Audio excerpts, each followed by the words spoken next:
안녕하세요. 40대 초반 여성이에요. 짧다면 짧고 길다면 긴 인생을 살았어요. 팔남매의 막내로 태어나서 언니 오빠들과는 나이 차이가 굉장히 많이 났고, 제가 태어나자마자 아빠가 돌아가셨죠. 아무 힘없는 엄마와 저는 다 큰 성인인 오빠, 언니들 집을 전전하며 그렇게 지냈어요. 20살이 되던 해 제 가정을 가지고 싶었고, 안정적인 삶을 살고 싶었어요. 그렇게 저를 못 살게 쫓아다닌 남편이 단지 술을 안 먹는다는 이유로 딱 그 모습 하나만 보고 결혼을 결심했습니다. 아빠가 술을 많이 드셔 간경화로 돌아가셨기 때문에 배우자 선택에 있어 1순위는 술 안 먹는 남자였거든요. 그렇게 남편을 만나 결혼을 했고, 남편네는 크게 한식집을 하였습니다. 그 주변 고시원도 있고 회사들도 굉장히 많았기 때문에 항상 문전성시를 이루는 식당이었어요. 식당이 잘 되다 보니 시댁에서는 아무것도 없는 저를 아들 하나인 남편에 비해 한참 모자란다고 생각하셨습니다. 아니, 상욱이도 제정신 아닌 거 아니야, 엄마? 아무리 그래도 그렇지. 형제만 줄줄인 집에 뭐 볼 게 있다고 장가를 간다는 거야? 내 말이 그 말이다. 눈이라도 달고 다닌다니 걔는. 진짜 아들 하나 키워봤자 다 소용없다더니 그 말이 아주 딱이다 정말. 이왕 이렇게 된 거, 이 집에 시집을 왔으면 우리 집이 어떤 집인지 아주 잘 알게 해줘야지. 안 그래 엄마? 가만 안 둘 거야 내가. 어떻게 꼬셨는지 아주 그걸 후회하게 만들겠어. 감히 아무것도 없는 게 남자 하나 잘 물어서 인생을 필려고 해? 가만 안 둘 거야. 그래, 우리 아주 본때를 보여주자. 어디 감히 우리 집에 시집을 와 집까지 게? 내가 진짜 못 산다 정말. 아들 잘 키워서 남 좋은 일만 시키는 것 같아 진짜 억울해. 아무리 아들은 장가를 가는 거라곤 하지만 어떻게 된 게 제대로 된 애도 아니고. 제가 시집 오기 전 시어머니와 시누이는 저를 벼르고 계셨더라고요. 제가 남편을 직접적으로 꼬셨다고 생각했기 때문이죠. 말도 안 되는 소리였지만 단 한 번도 가정의 안락함을 느끼지 못한 터라 빨리 결혼을 하고 싶은 마음이 굴뚝 같았어요.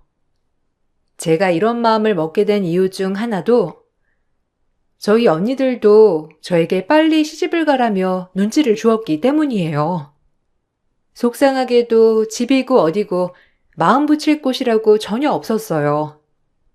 그저 빨리 제 가정을 꾸려서 안락하게 사는 것만이 제가 유일하게 바라는 길이었죠. 네가 20살 됐으면 이제 알아서 앞가림은 해야지. 시집을 가든지 혼자 독립을 하든지 언제까지 엄마랑 둘이서 이 집 저 집 전전할 거야? 너 좋다는 남자 있을 때 얼른 시집 가.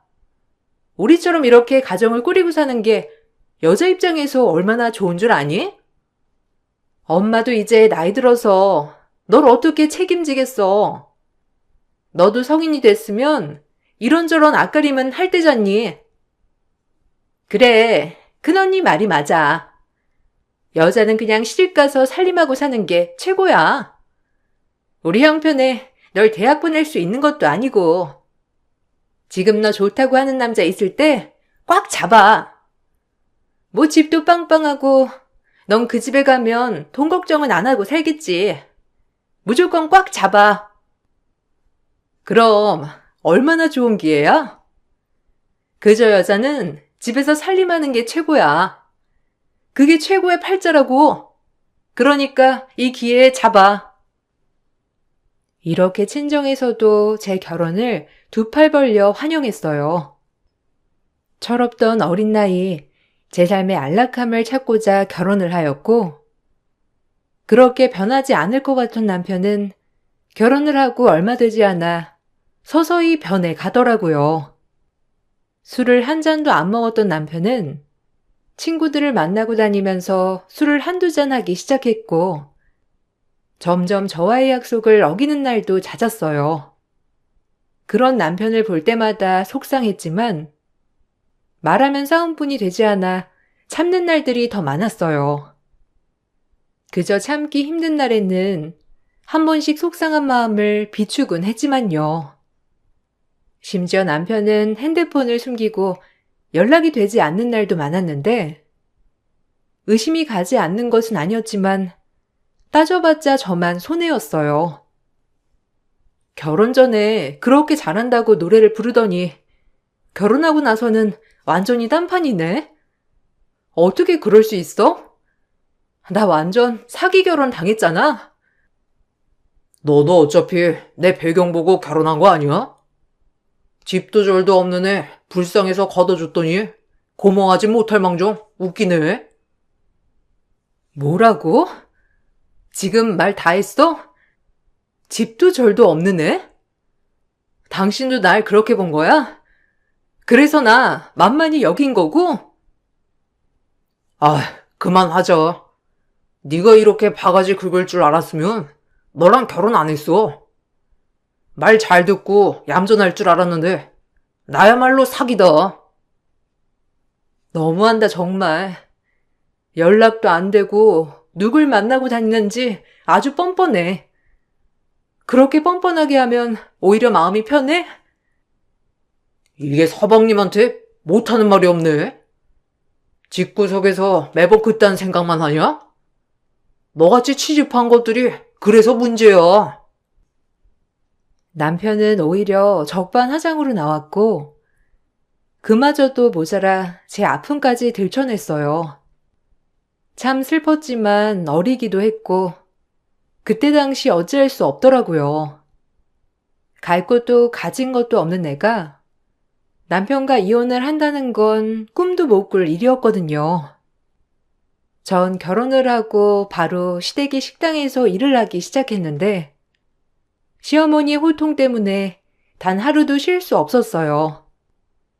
오히려 바쁘게 일을 하니 정신적으로 남편과의 힘든 점, 시댁의 구박은 버틸 수 있더라고요. 몸이 힘드니 그저 지쳐 잠드는 날들이 많았거든요. 그리고 나가서 일을 하고 보니 매번 집에만 있는 것보다 조금 숨 쉴 수 있는 통로가 되었던 것 같았고, 힘들지만 괜찮았어요. 밥값은 해야지. 공짜로 먹여주고 입혀주고 지금 네가 그러고 살고 있는데 식당 나와서 도와주는 건 당연하잖아. 그래, 올케가 나와서 일하는 건 당연하지. 바쁘기도 엄청 바쁜 가게니까 아마 빡세게 일해야 할 거야. 꾀부렸다간 알아서 해. 결혼했으니까 내 가게라고 생각하면서 하란 말이야. 그래야 여기에서 밥이라도 얻어먹지. 일단 제가 할 줄 아는 건 많이 없지만 가르쳐 주세요. 어머님 마음에 들게 최대한 열심히 해볼게요. 그래도 어디 가서 일 못한다는 소리는 못 들어봤거든요. 아마 어머님이 한번 가르쳐 주시면 100은 아니더라도 90까지는 흉내낼 수 있을 거예요. 어이구, 이 일을 그렇게 만만히 보시겠다? 참나. 그래, 어디 한번 해봐라. 너 이 집에서 먹고 자고 옷 입고 하는 거 다 여기 임금에서 채할 거니까 그런 줄 알아. 세상에 공짜는 없는 거 알지? 며느리라고 봐줄 거라고 생각하면 아주 큰 오산이야. 이 집에서 그래도 어머님 마음에라도 들으면 참 좋겠다는 마음으로 열심히 일을 했어요. 월급은커녕 휴일 한번 제대로 가지지 못한 채 음식을 배우고 손님을 받고 서빙을 하는 날들이 이어졌죠. 그래도 나름 재미는 있었어요. 요리하는 것도 재미있었고 그 음식을 맛있게 먹어준 손님들을 보는 것도 참 좋았거든요. 그렇게 몇 년을 일을 하면서 괜찮다고 생각했던 거와는 다르게 제 몸은 점점 부스러지고 있더라고요. 한 번은 서빙을 하다 쓰러져서 병원에 실려간 적도 있었는데 아무래도 휴일이 없이 매번 나와서 일을 하다 보니 제 몸이 그렇게 축나는지도 몰랐던 거죠. 그렇게 점점 병들어가고 있었어요. 너무 무리를 해서 온 과로입니다. 수행 맞으시고 좀 쉬셔야 해요. 과로는 절대 하시면 안 되고요. 저혈압인데다가 아, 네, 일단 오늘은 수액만 맞으면 되나요? 다른 약 처방이나 이런 건요? 제가 이렇게 쉴 형편이 안 돼서요. 본인 몸이 더 중요하지.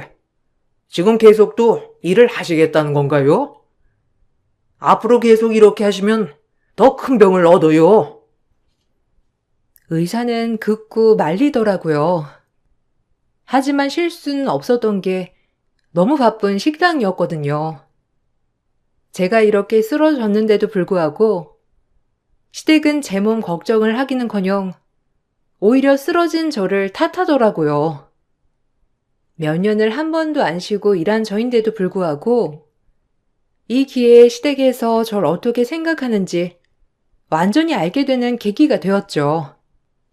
너무 속상하고 조금은 저를 아껴야겠다고 생각이 들었어요. 한 게 뭐가 있다고 픽픽 쓰러져?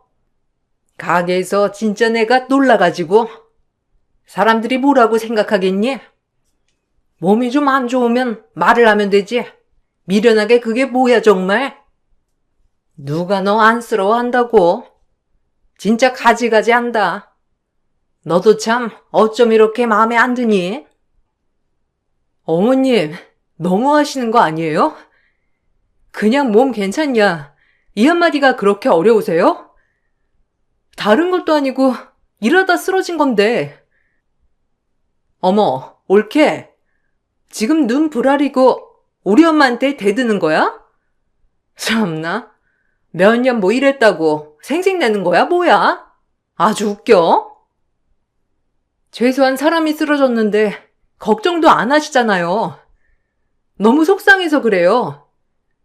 아무리 마음에 안 드셔도 지금 몇 년을 이렇게 일만 했는데 전 그냥 남보다도 못한 존재라는 걸 지금 확실히 깨달았네요. 정말 너무들 하세요. 어머님, 형님, 속상하네요. 제가 이렇게 형님과 어머님께 섭섭함을 표하자 남편 또한 저에게 한마디 하더군요.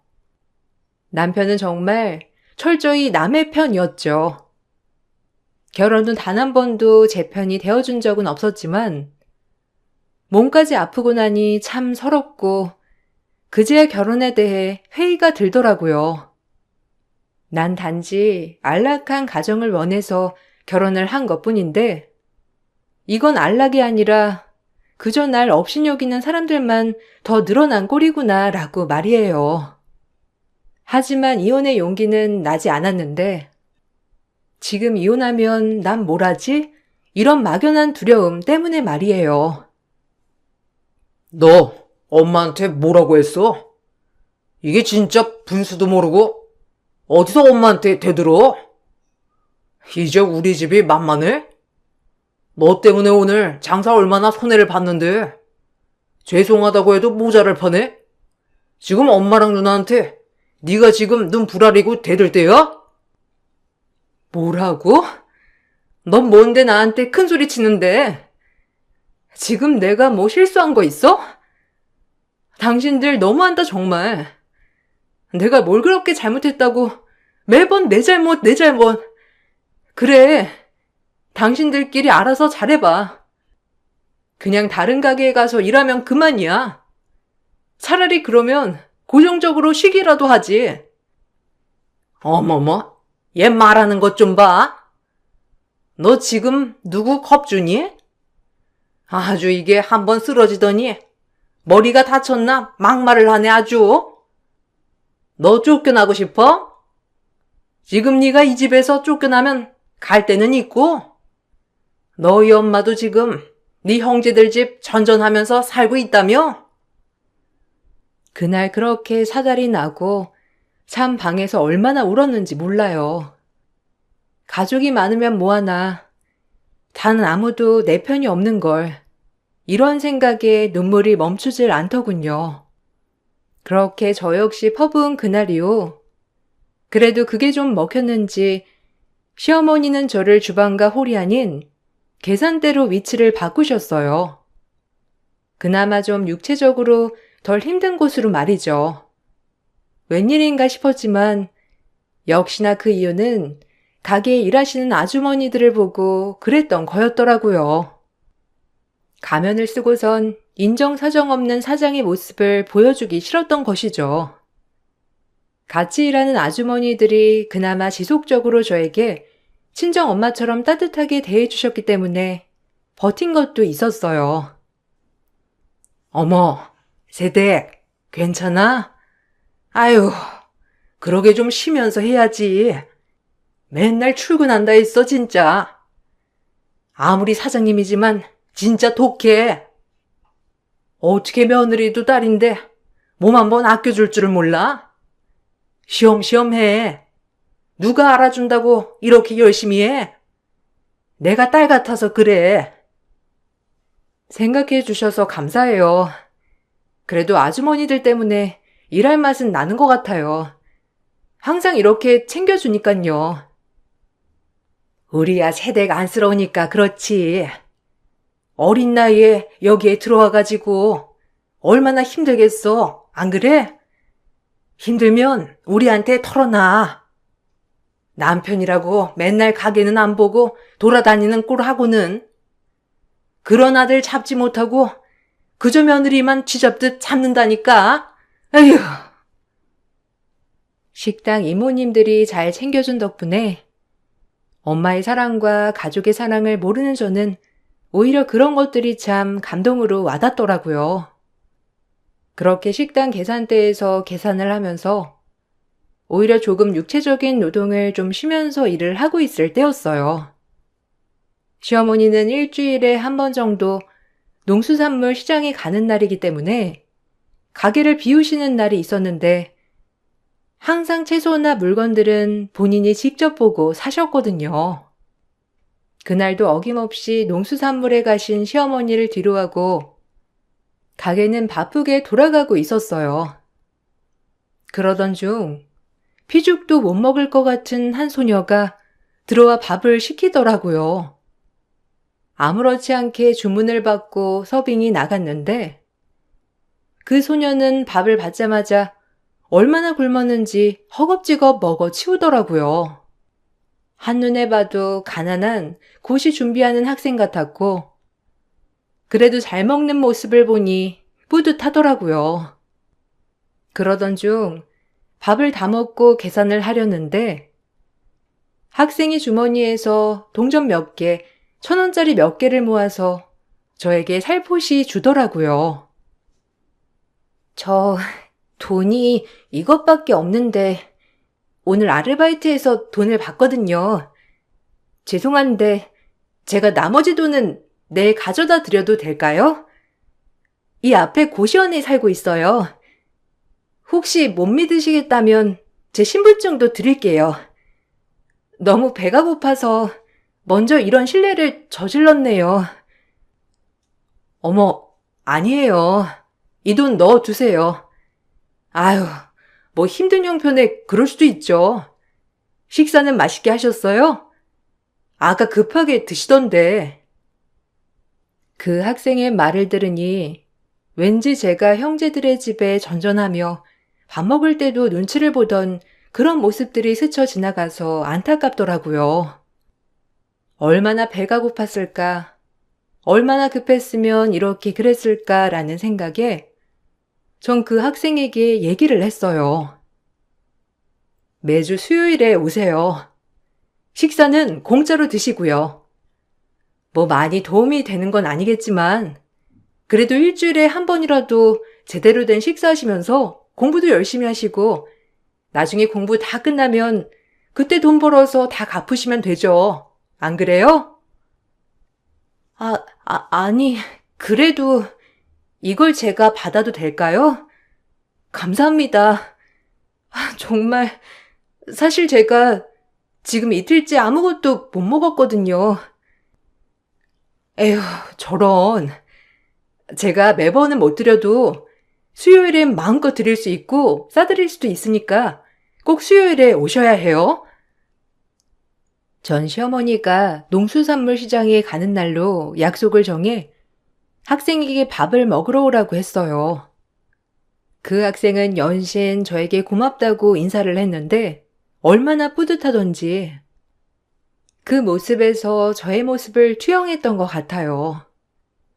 그리고 식당 아주머니들도 그렇게 해주고 싶다고 했고 그렇게 그 학생과 저희만의 약속이 성사되었죠.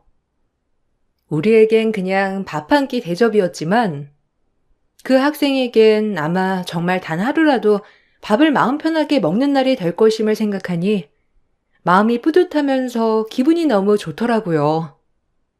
그렇게 그 학생은 매번 수요일마다 와서 배고픔을 달랬어요. 약 3년이 지나고 그 학생은 예쁜 정장을 빼입고 저를 찾아왔더라고요. 저 오늘 변호사 시험 발표 났어요. 합격했습니다. 가장 큰 덕을 본 게 이 식당 때문에 아닌가 싶어서요. 감사해요, 언니. 언니라고 불러도 되죠? 매번 밥도 주시고 챙겨주시고 정말 고시 생활하면서 큰 힘이 되었어요. 제가 지금 당장 얻어먹은 돈은 다 갚지 못하지만 언젠가 언니한테 모든 걸 갚을 날이 올 거예요. 언니, 너무 감사드려요. 인사드리러 온 거예요. 어머, 너무 축하해요. 이모들, 학생 변호사 시험 붙었대요. 너무 고생했어요. 그래도 종종 들려요. 아휴, 이럴 줄 알았으면 꽃다발이라도 준비하는 건데. 그동안 공부하고 학비 버느라 너무 고생했어요. 정말 멋있네요. 축하해요.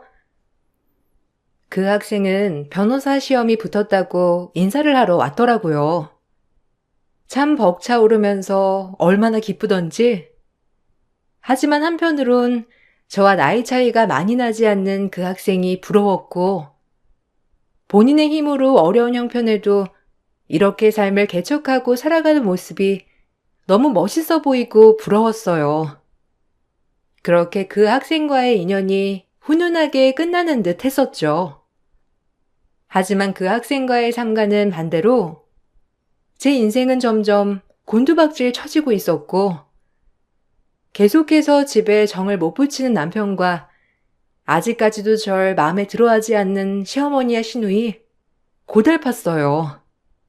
그러던 중 시어머니가 저를 데리고 부동산에 가던 일이 있었는데 꼭 제가 필요하다면서 말이에요. 증여세라도 아껴야지.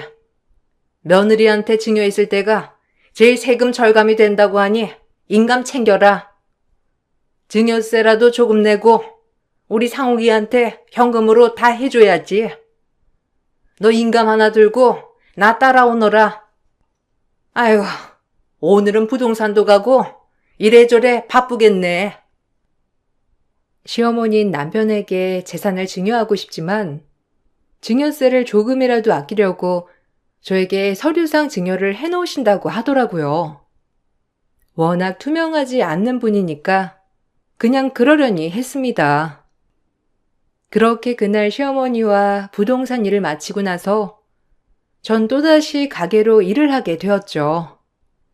이상하게 몸에 문제는 없었지만 오래도록 아이도 생기지 않았고 그저 하루하루 그냥 제 할 일을 하며 지내게 된 세월이었어요. 그렇게 결혼한 지도 어연 9년이나 되었고 이리저리 사랑받는 건 포기한 제가 그저 하루하루를 살아내고 있었답니다. 그러던 중 제 인생이 통째로 바뀌게 된 시간이 있었어요. 어느 날 가게 마감을 하는데 돈이 안 맞는 거였죠. 네가 캐셔 보는데 돈이 안 맞는 게 말이 되는 거니? 너 이런 식으로 매번 현금 삥땅 친 거 아니야? 생각해보면 네가 돈이 어디 있다고 옷 사입고 머리하고 그러겠어? 이상하다 있어. 그동안 몇 년째 삥땅 친 거야? 그런 식으로 뒷돈 챙겼니? 뭐라고요? 어머님, 너무하신 거 아니에요? 삥땅이라뇨. 그리고 제가 뭐가 아쉬워서 이런 푼돈을 삥땅 치냐고요. 어떻게 알아? 티끌 모아 태산이라고? 이런 식으로 삥땅 쳐서 저금 통장이라도 드러났을지 어떻게 하냐고? 그리고 본데 없이 자라서 도둑질이야 할 수 있는 거 아니야? 카운터 일하면서 삥땅 안 치는 게 이상한 거지. 우리한테 좋은 감정 있을 리도 없고, 안 그래? 너무 어이가 없더라고요. 사랑까진 바라지 않았지만 이제 하다하다 의심까지, 아니 누명까지 씌우는 게 어이가 없었어요. 아무리 아니라고 해도 이미 이 집안에서 저는 도둑 그 이상도 그 이하도 아니었어요.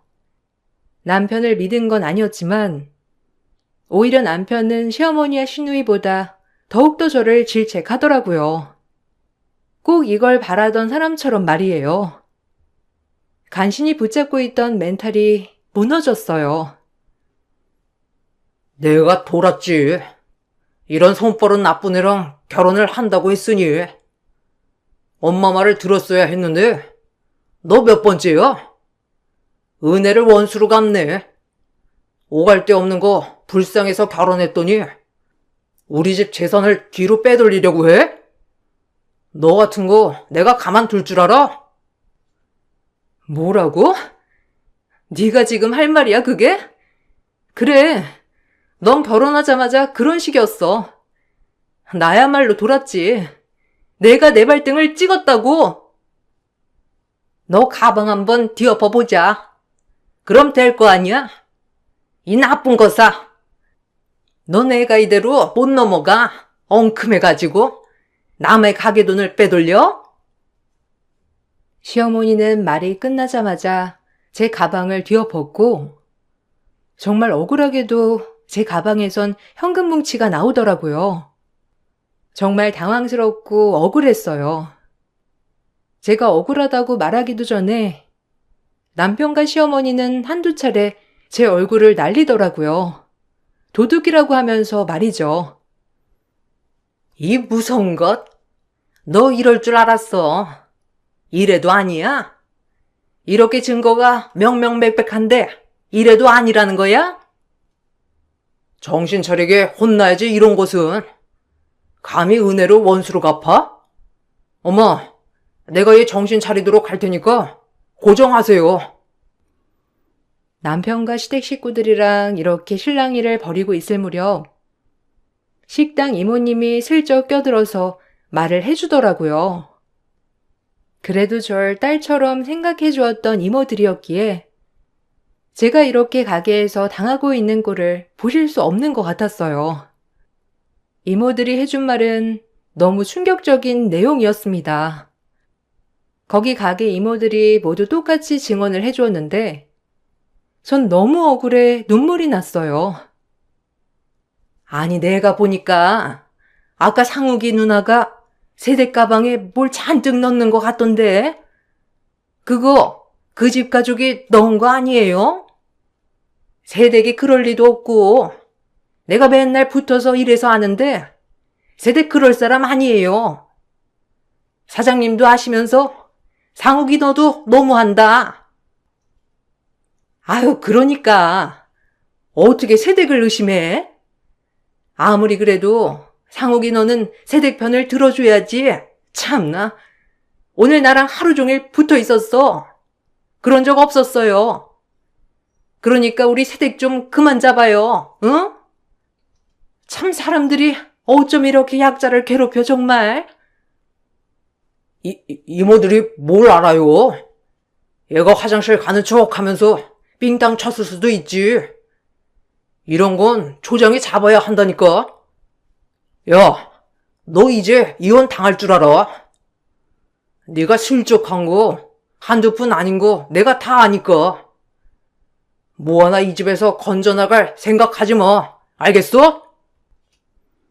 이모들의 말에 눈물이 왈칵 났고 이혼 결심을 하게 되었어요. 9년이나 가족이라고 믿고 살았던 사람들이 날 이렇게 대하는데 정말 남이 날 더 생각해 주는구나 하고 말이에요. 그렇게 엉엉 울면서 전 가게를 뛰쳐나왔고 남편도 저에게 당장 이혼할 거니까 그런 줄 알라고 하면서 엄포를 놓았어요. 막상 가게에서 나오니 갈 데가 없더라고요. 그렇게 터벅터벅 길을 걷고 있을 때 우연히 그 학생을 만났는데 저에게 줄 것이 있다며 이 동네에 왔다고 하더라고요. 제가 무려 3년간 밥을 준 학생 말입니다.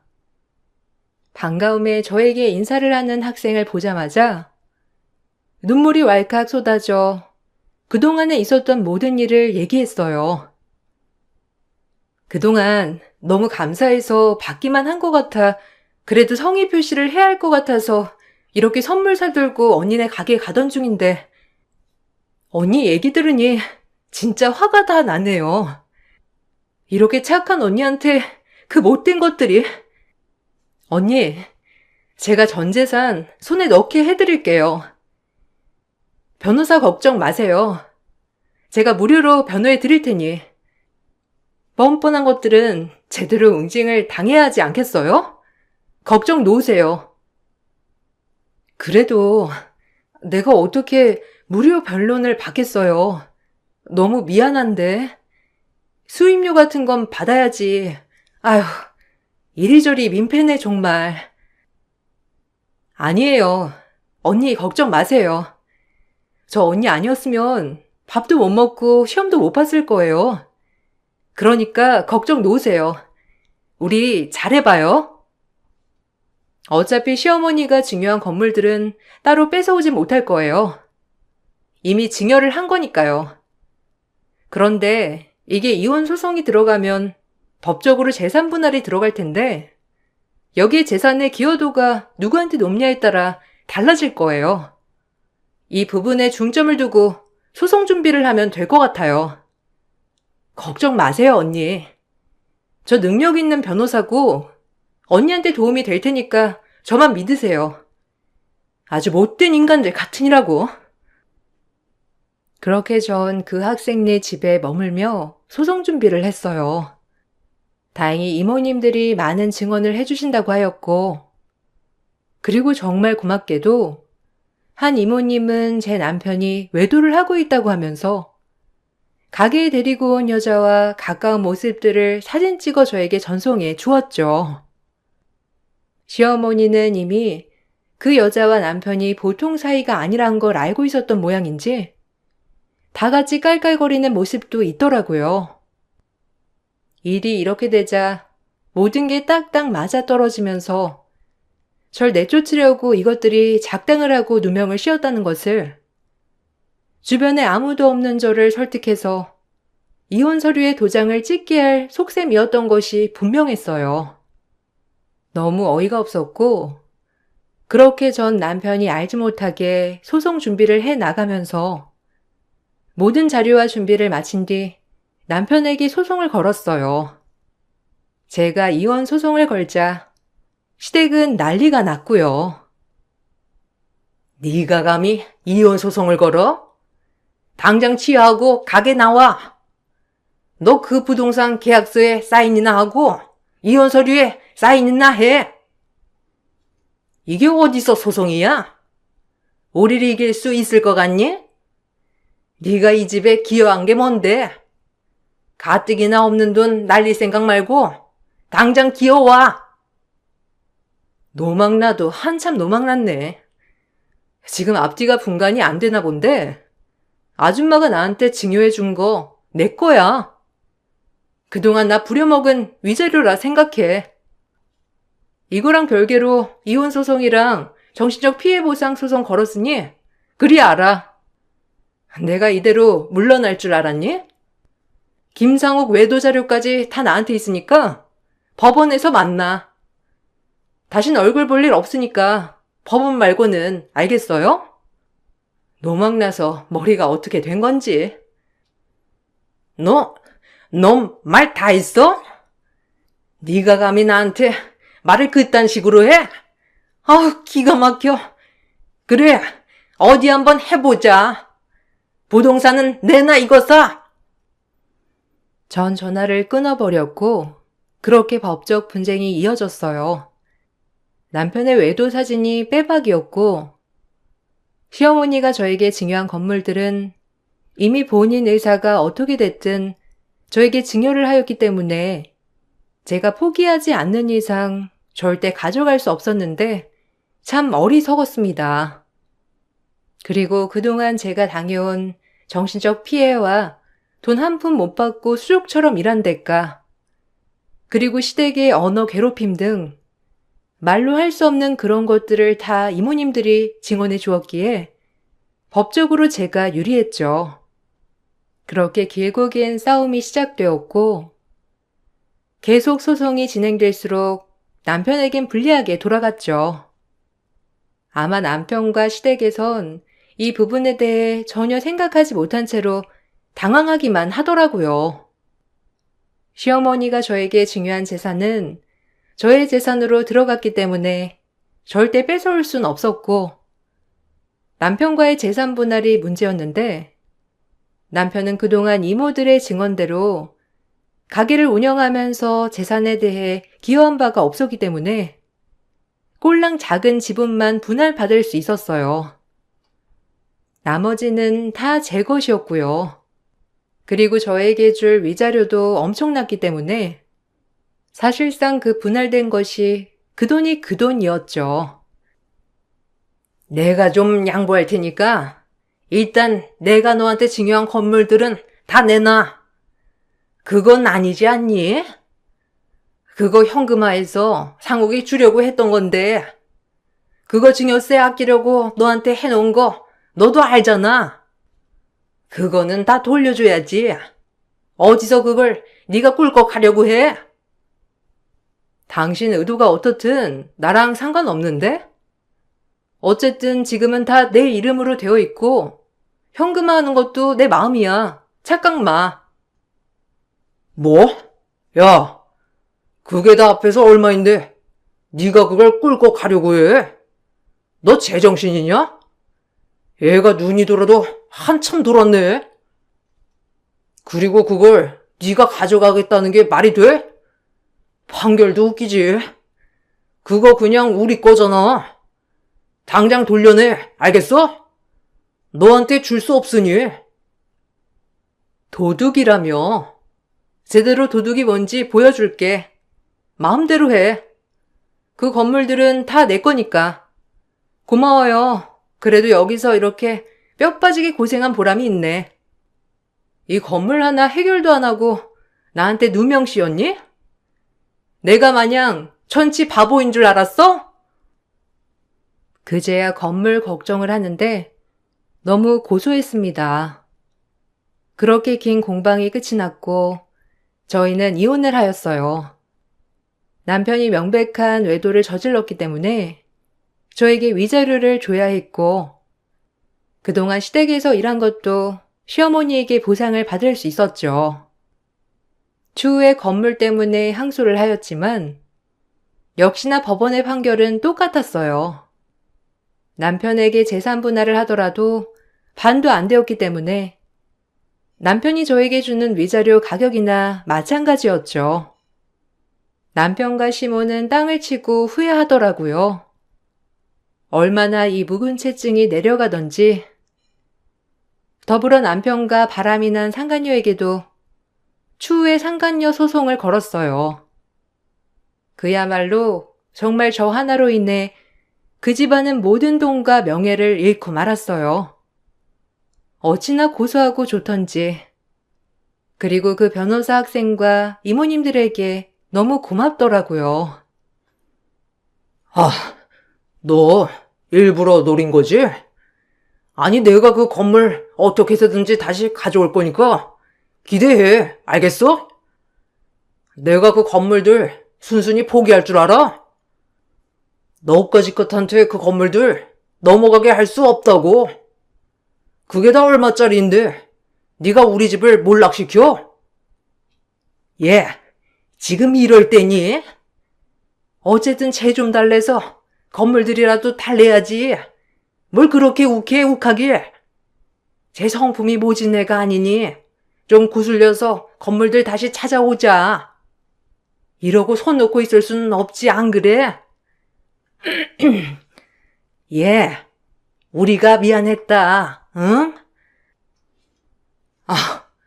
아주 가지가지하네요. 그냥 한식당이나 하면서 평생 그 푼돈으로 살으셔. 그리고 이 모든 걸 내가 갖게 된 건 본인들이 얼마나 악독했으면 모든 걸 다 뺏겼을까 생각하시고. 당신들 다신 볼 일 없을 거야. 하나같이 무식해가지고. 이렇게 몰락하는 모습을 내 눈앞에서 보다니 이제서야 후회해?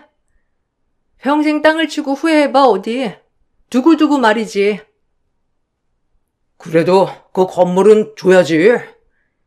엄마가 너 주려고 했던 것도 아니고 애초에 증여세 아끼려고 그랬던 건데 너 너무한 거 아니냐? 그러게, 그것마저도 돈 아끼려고 그런 머리를 썼으니 이런 벌을 받는 거지. 달게 받아 그냥. 그리고 그동안 나한테 했던 거 이렇게 갚는다고 생각해.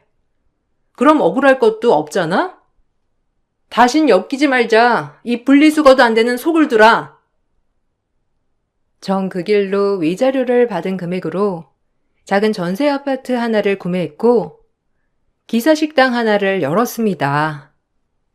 그래도 식당에서 일한 경력으로 식당밥에 자신은 있었거든요.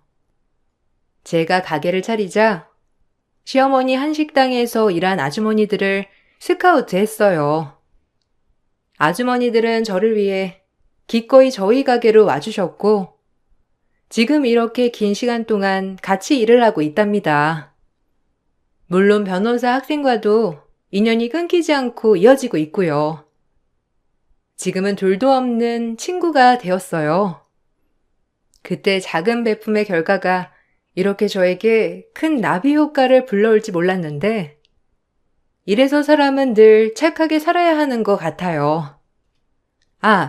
몇 년 전 좋은 남편을 만나 새 출발도 했어요. 이제서야 안락한 가정도 꾸렸고 가게도 하고 제 인생을 잘 개척해 나가고 있고요. 초년에 너무 힘들어서 정말 별의별 생각을 다 했지만 지금은 모든 걸 다 잊고 행복하게만 지내려고 생각하고 있어요. 주변에 좋은 사람들이 정말 넘쳐나거든요. 저 역시 주변 사람들에게 좋은 사람이 되려고 더욱더 노력하고 있답니다. 여러분들, 제 글을 읽어주셔서 너무 감사드려요. 글솜씨가 없어 걱정이 되지만 그래도 재미있게 들으셨길 바랄게요. 감사합니다. 좋은 하루 보내세요. 안녕하세요. 저는 사랑하는 가족을 위해 열심히 살아가고 있는 40살 남자입니다. 오늘도 반복되는 하루 일과를 마치고 집으로 돌아오니 9살 된 아들과 아내가 저를 반겨주는데 저도 모르게 눈물이 흐르고 말았습니다. 그동안 제가 받았던 상처를 우리 가족은 알아주고 있는 것 같았거든요. 아내는 갑자기 눈물을 흘리고 있는 저를 보더니 많이 당황한 듯 보였지만 아내도 모든 걸 알고 있었기 때문에 아무 말 없이 안아주면서 그만 잊어버리라고 얘기했지만 워낙 정신적으로 큰 충격을 받은 상태라 쉽게 회복이 되지 않은 상태였어요. 저는 아내가 대단하다고 생각했어요. 저와 다른 아픔을 가지고 있으면서 표현하지 않고 괴로움을 참고 있었거든요. 저희가 정신적으로 고통받게 된 이유는 며칠 전에 저희 집에 찾아온 장모님 때문인데요. 아직까지 어떻게 해야 할지 결정을 내리지 못한 상태입니다. 그런데 그날 저녁 아내가 다른 분들의 의견을 들어보는 건 어떻겠냐며 이것을 알려줘서 도움을 받아보고자 사연을 신청하게 되었네요. 아내와 결혼한 지 벌써 10년이 되었는데요. 긴 세월 동안 언제나 변함없는 모습으로 저를 하찮게 대하셨던 장모님께서 이번에 말도 안 되는 일을 저지르셨어요. 장모님은 제가 아내와 결혼했을 때부터 대기업을 다니고 계신 형님과의 차별은 계속해서 해왔었지만 그게 신경 쓰지 않으려 했었어요. 저 나름대로 열심히 살고 있었고 누구보다 아내에게 인정받고 있었기 때문에 그걸로 만족하며 살고 있었죠. 장모님의 마음을 저는 채워드릴 수 없었어요. 대기업과 일반 공장은 비교 자체가 불가능했기 때문에 장모의 뼈아픈 말들 들으면서도 그러려니 했는데 결국 저도 사람인지라 10년 동안 장모님의 차별에 지쳐버렸는지 처음으로 불만을 털어놓았어요. 그동안 말을 하지 않고 가슴으로 삭혔던 건 제 옆에 아내가 있기 때문에 불화가 생기는 건 아내에게도 상처가 될 수 있다 생각해 나 하나 참는 게 모두를 위한 길일 줄 알았는데 그건 미련한 짓이었더라고요. 오히려 제 속병만 키우는 행동이었죠. 그래서 10년 만에 처음으로 장모의 심기를 건들 정도로 쉬지 않고 말대답을 하게 되었습니다. 처음 보는 모습에 장모는 할 말을 잃을 정도로 당황하셨네요. 장모님, 정말 대단하세요. 10년 동안 꾸준한 모습 보여주시는 것도 쉽지 않으실 텐데 어쩜 이리 한결같으세요? 오래간만에 인사드리러 와서 오자마자 집안에 손볼 곳은 제가 전부 다 수리해 드렸는데 고생했다는 말은 들을 생각도 안 했지만 그래도 이건 아니지 않나요? 먹는 걸로 사람 차별하는 게 제일 서러운데 어떻게 제 앞에서 형님에게는 보리굴비 발라주시고 저한테는 고추장 하나 툭 던져주시는 건 너무한 거 아니에요? 형님은 대기업 임원이고 저는 공장에서 일하니까 이런 식으로 차별하시는 건가요? 해도 정말 너무하시네요. 그동안 참을 만큼 참았는데 오늘 장모님께서 하신 행동은 그냥 넘어갈 수 없을 것 같습니다. 그냥 못 넘어가면 어쩔 건데? 머리는 아프면 몸이라도 고생해야 하는 거 아니야? 아직 배가 불렀구만. 고추장 건네준 것만도 감사하게 생각해야지. 어디서 반찬 투정하고 있는 거야? 쌀밥은 눈에 안 보이나? 먹기 싫으면 나가서 일이나 더 하던지. 그러지 말고 앉아서 밥 먹지 그래. 얼굴 붉혀서 좋을 것 하나 없잖아.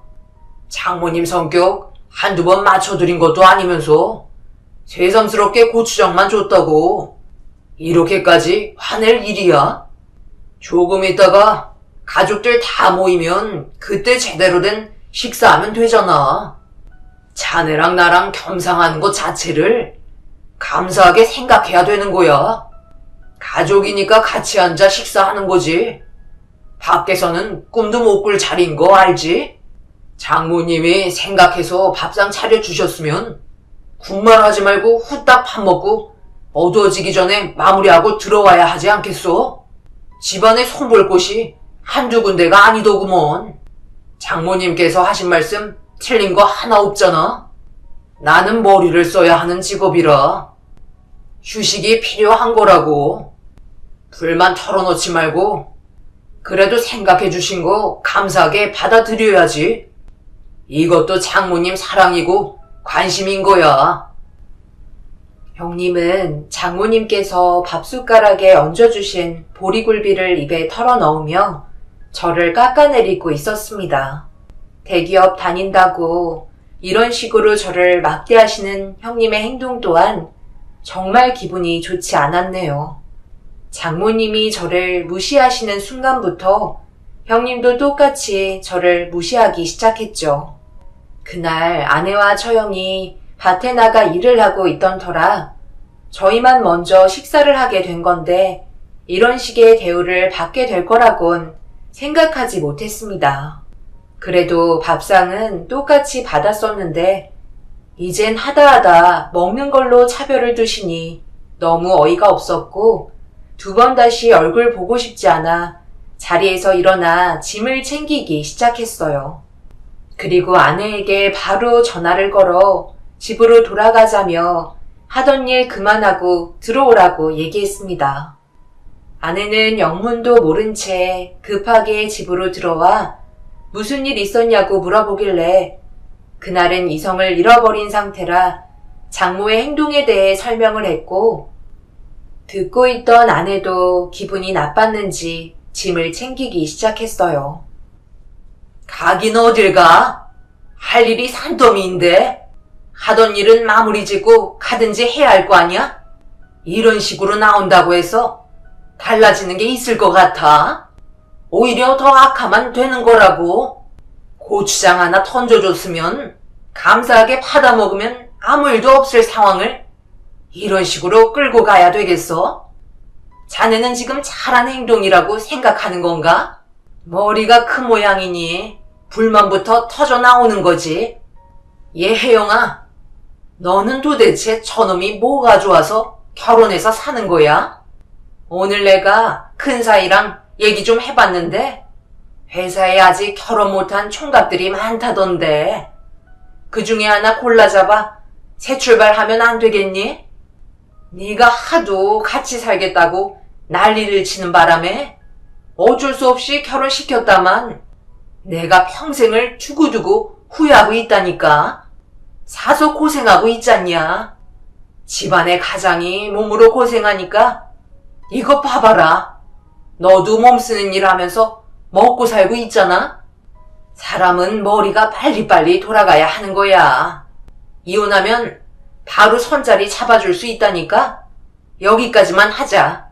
저놈 얼굴 보는 것도 이젠 지긋지긋하고 네가 이렇게 살고 있는 거 더는 보고 싶지 않다. 엄마, 정말 너무해요.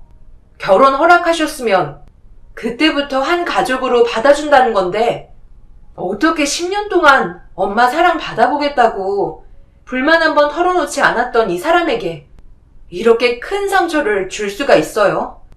엄마는 제 입장은 생각하지 않아요? 생각하니까 이런 식으로 행동하신 거지. 둘이 하루라도 빨리 이혼을 시켜야 내가 소개해주는 남자랑 선을 볼 거 아니야. 형부는 그 입 좀 다무세요. 대기업 다니면 뭐해요? 인성이 바닥이신데 형부 때문에 저희 집안이 더 무너지는 거라고요.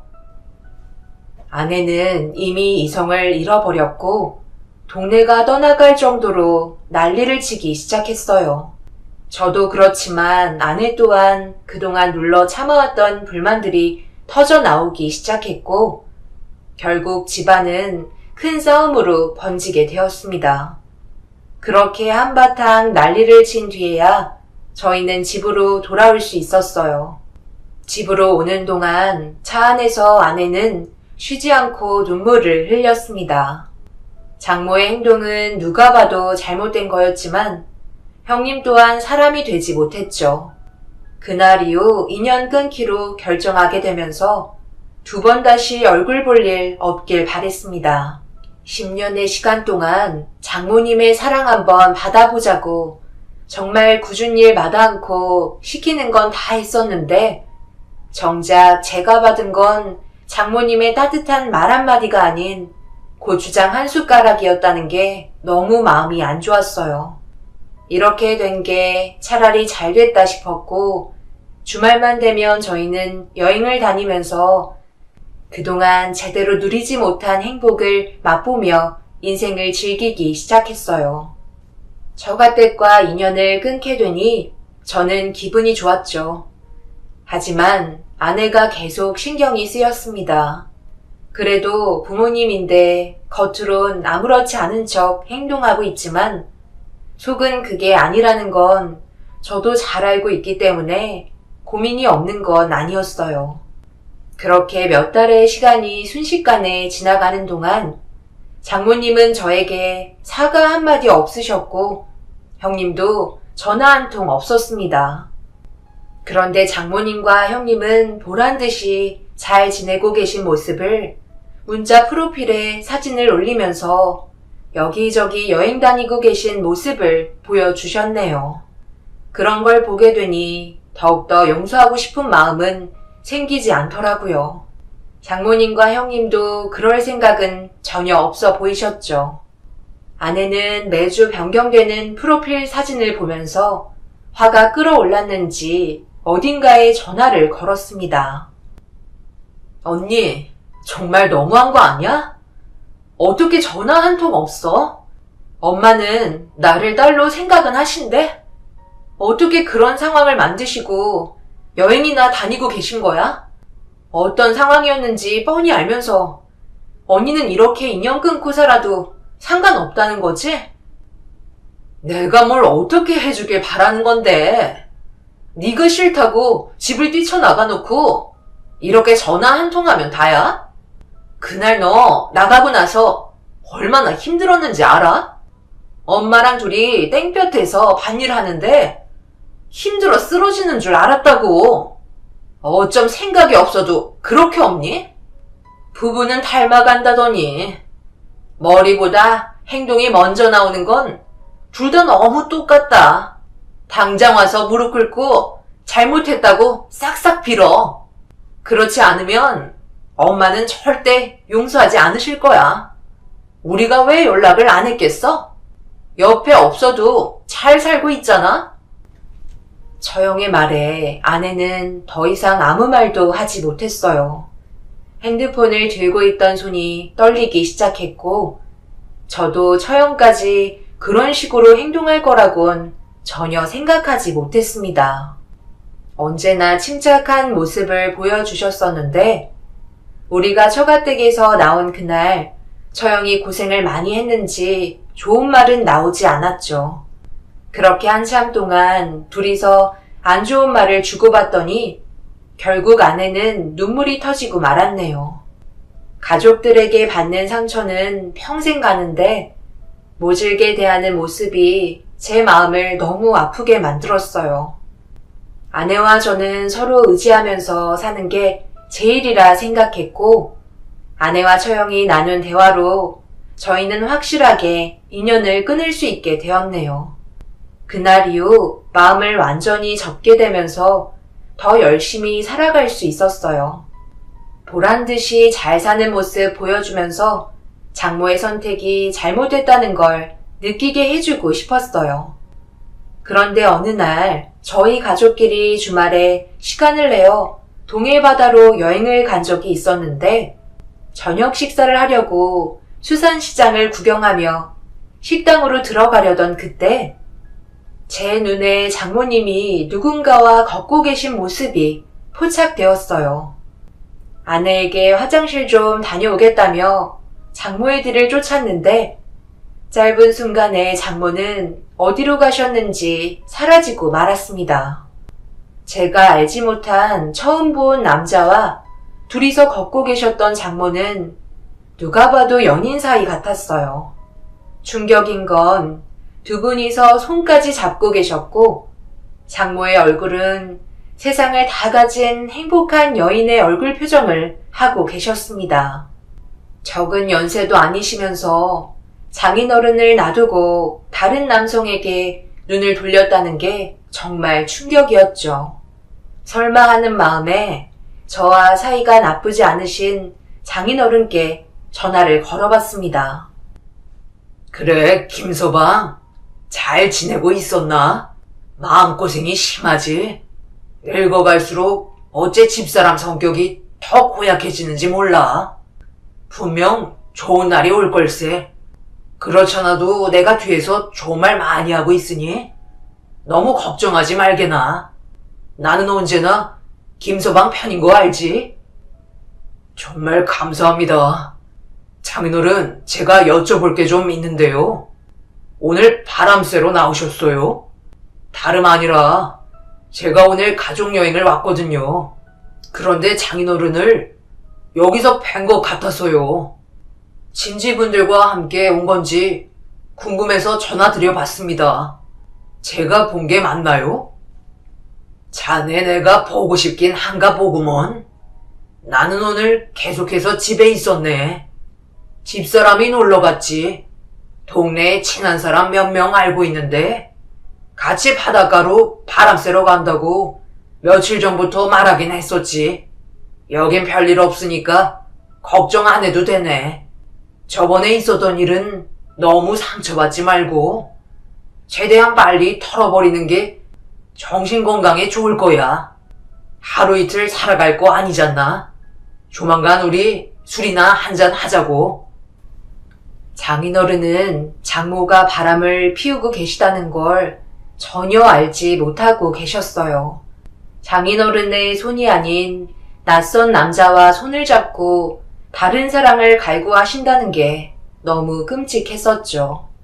그동안 장인어른께서 어떻게 살아오셨는지 뻔히 알고 있기 때문에 그 분노는 하늘을 찔렀습니다.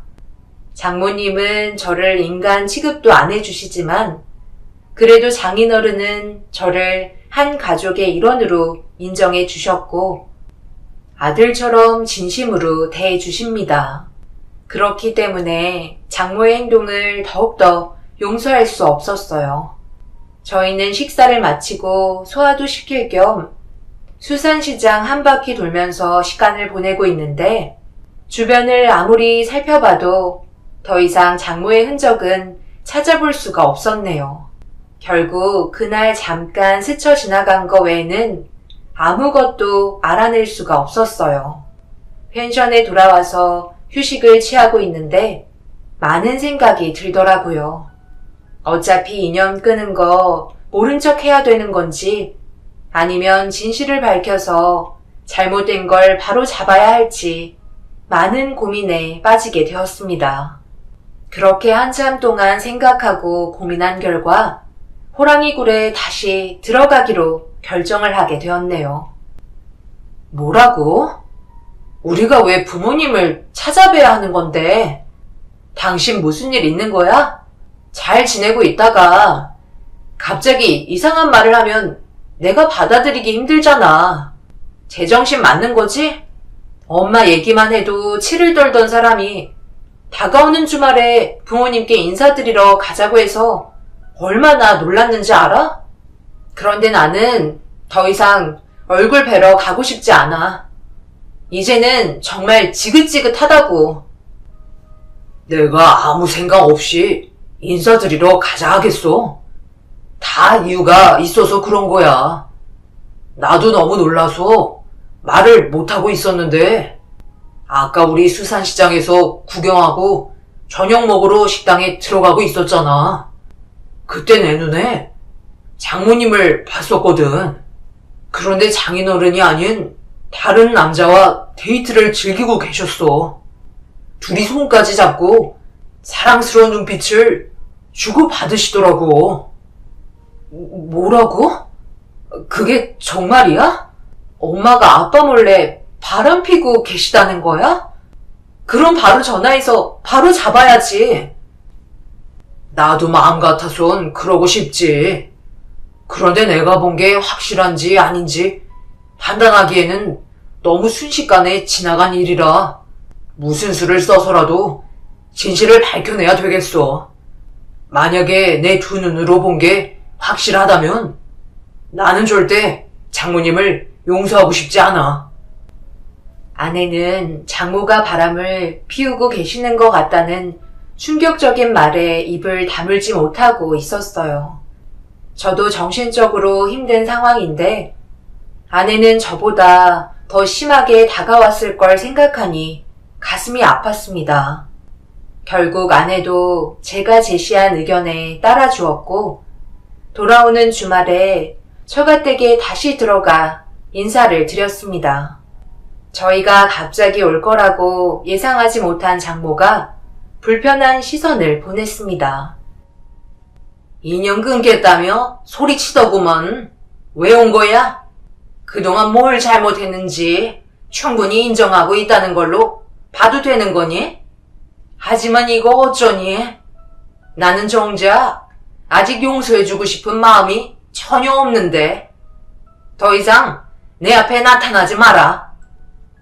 여기까지 찾아온 애들한테 꼭 그런 식의 모진 말을 늘어놓아야 되겠어? 제발 나이값 좀 하라고. 한두 살 먹은 어린애도 아니고 이런 식으로 나오는 건 더욱더 안 좋은 상황만 만드는 건데 왜 이렇게 사람이 미련해? 언제부터 내 일에 참견했다고 어디서 큰 소리야? 당신은 좀 빠져 있어. 내 인생에 아무짝에도 쓸모없는 거 겨우 데리고 사는 건데 감사한 줄 알아야지. 한 번만 더 말하고 있는데 끼어들면 당신 말고 다른 남자랑 살림 차릴 거야. 알겠어? 그 나이 먹고 남자가 있긴 하고 해볼 테면 어디 해봐. 그리고 당신이 이 집에서 나가야지. 내가 왜 나가? 여태까지 벌어모은 돈 전부 다 받아먹기만 했으면서 감히 내 앞에서 큰 소리를 쳐? 당신 간이 배 밖으로 나왔구먼. 그만들 좀 하세요. 오늘은 저희가 잘못한 부분들도 있는 것 같아 죄송하다는 말씀 드리고 싶어서 온 거예요. 그러니 엄마도 화 좀 가라앉히셨으면 좋겠어요. 오래간만에 저희랑 좋은 데 가서 외식이나 하면서 안 좋았던 감정 풀었으면 좋겠어요. 아내는 험악해지는 분위기를 급하게 정리하고 있었고 장모는 외식하러 가자는 말에 어느 정도 기분을 가라앉히셨습니다. 저희가 먼저 고개를 숙이고 들어가니 장모는 자기가 한 행동이 잘한 거라는 착각을 하고 계셨어요. 저희가 다른 목적을 가지고 움직이는지 전혀 모르고 계셨죠. 그렇게 분위기 좋은 식당에서 장모의 긴장을 풀어드렸고 술 몇 잔 들어가다 보니 어느새 장모는 고삐 풀린 망아지 마냥 이성을 잃어버린 상태로 그동안 마음에 품고 계셨던 불만들을 털어놓기 시작하셨어요. 내가 자네를 왜 마음에 안 들어 하는 줄 아나? 제일 큰 영향을 준 건 능력이 부족해서야. 큰 사이는 대기업 임원이나 됐는데 자네는 고작 과장 자리에서 일하고 있잖아. 그러니까 내 딸이 나가서 고생을 해야 되는데 마음에 들겠어? 큰딸은 맨날 놀고 먹으면서 좋은 곳만 가는데 남자 하나 잘못 만나서는 매일 쉬지 않고 일만 하고 있잖아. 그러니 하나부터 열까지 마음에 들지 않는 거지. 엄마, 이 사람은 일하지 말라는 거 내가 좋아서 하는 거예요. 잘 알지도 못하시면서 그런 말을 하세요? 제발 안 좋은 쪽으로만 생각하지 마세요. 이 사람의 좋은 모습도 얼마나 많은데 꼭 그렇게 마음을 들쑤셔야 속이 편하세요? 이렇게 해서 엄마가 얻으시는 게 도대체 뭔데요? 결국 분위기 심각해지고 언성 높여 싸우면 인연 끊는 것밖엔 없다고요. 엄마는 저를 그렇게 생각하면서 딸의 마음에 상처를 남겨주고 싶은 거예요? 저는 이 사람과 함께 살아온 지 10년 됐고 엄마도 알고 지내신 지 10년이에요. 그럼 서로 많은 것들을 확인하고 어떤 성격인지 다 알고 있는데 안 좋은 마음 키워봤자 나중에 후회하는 일만 남게 되는 거라고요. 아내는 진심으로 장모님을 걱정하고 있었습니다. 함께 웃으면서 행복한 인생을 만들어 가고 싶은데 마음처럼 쉽게 되지 않는 그런 상황들을 답답해하고 있었어요.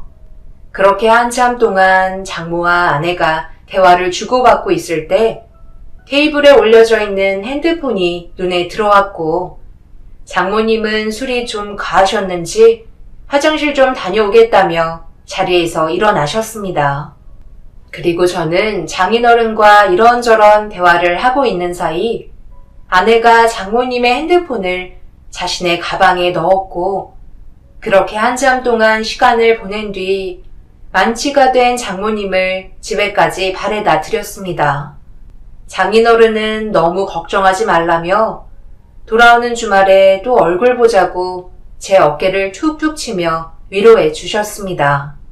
그렇게 저희는 집으로 돌아오자마자 장모님의 핸드폰을 서둘러 살펴보기 시작했어요.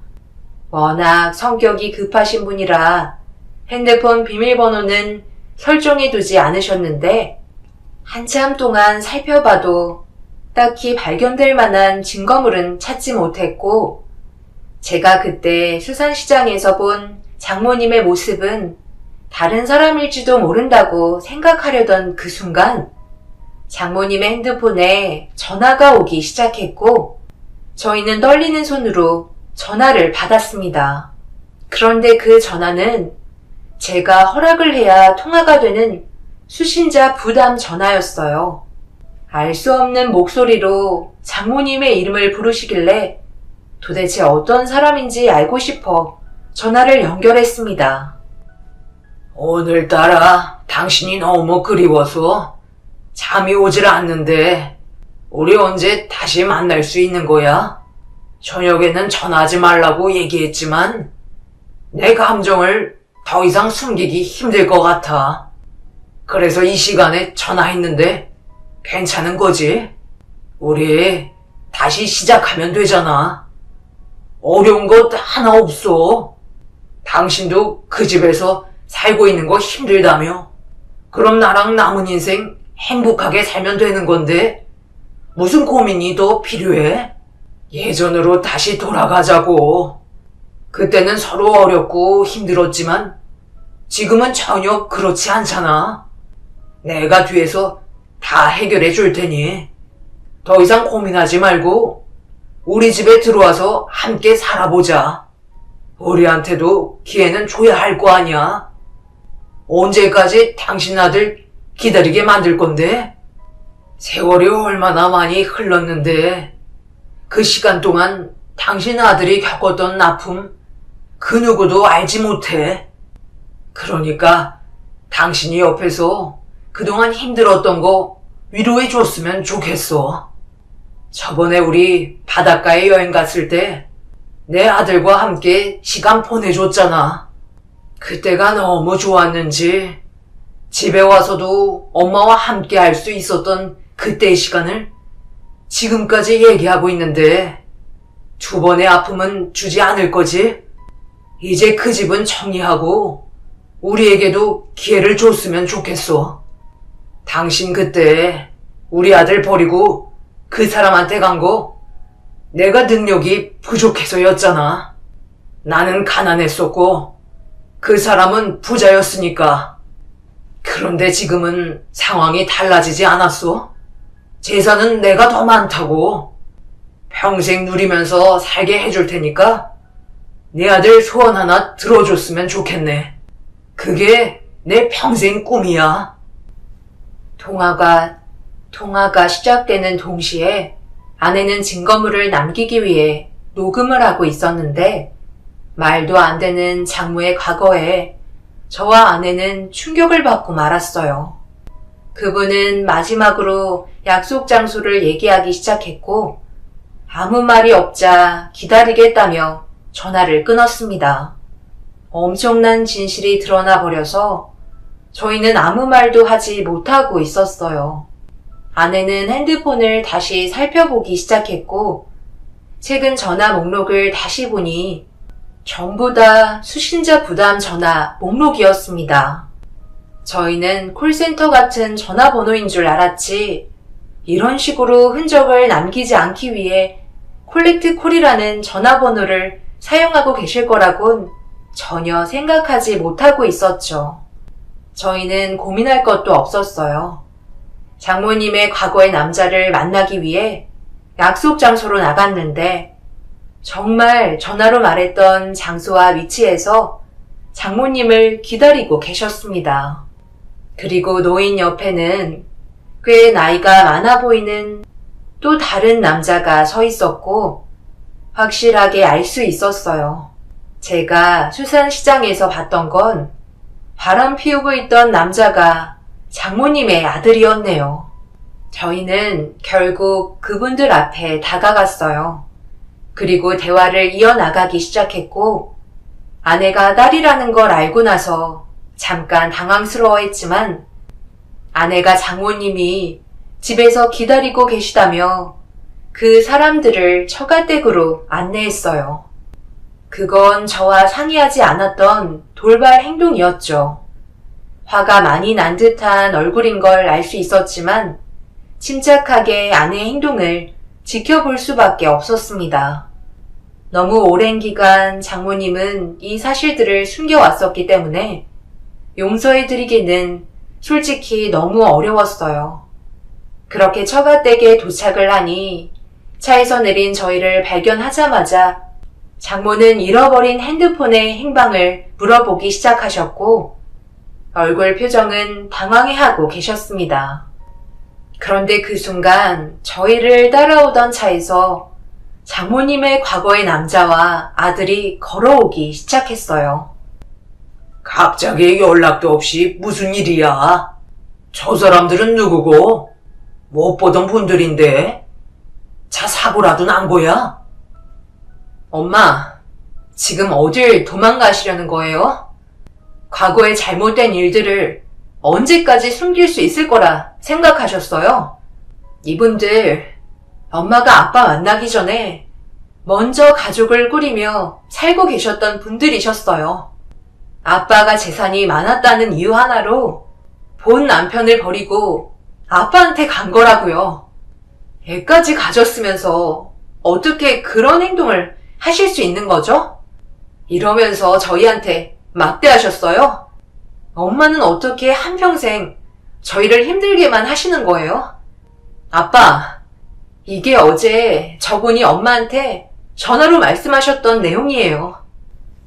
말도 안 되는 사실에 충격을 많이 받으신 장인어른께서 비틀거리시더니 주저앉으셨어요. 그리고 그 사람들은 장모님과 함께 살고 싶다는 얘기를 아무렇지도 않게 꺼내기 시작했습니다. 결국 장모의 잘못된 선택들이 엄청난 결과를 가져오게 되었죠.